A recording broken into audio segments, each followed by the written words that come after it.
Kena angin besar, badai. Angin badai. Iya. Mengenai apa, Kang? Ini atapnya. Oh. Kejadiannya kapan tuh, Pak? Barusan, Pak. Siang ya, Pak ya?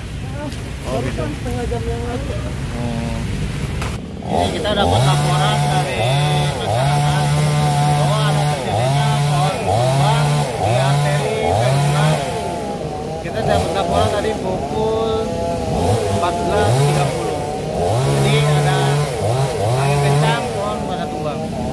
Ini ada sekitar 4 pohon ya, sampai yang di ujung sana ya, di bundaran ya, Bang ya? Jadi kita baru sampai sini doang. Oh, baru di sini ya? Oke.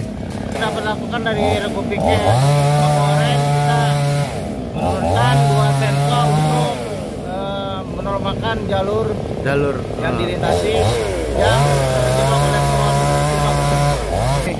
Himbauan untuk masyarakat perlu tetap waspada tentang cuaca ekstrim ini, Pak. Oke. Jadi terlalu waspada terhadap cuaca ekstrim yang mengakibatkan hujan lebat serta angin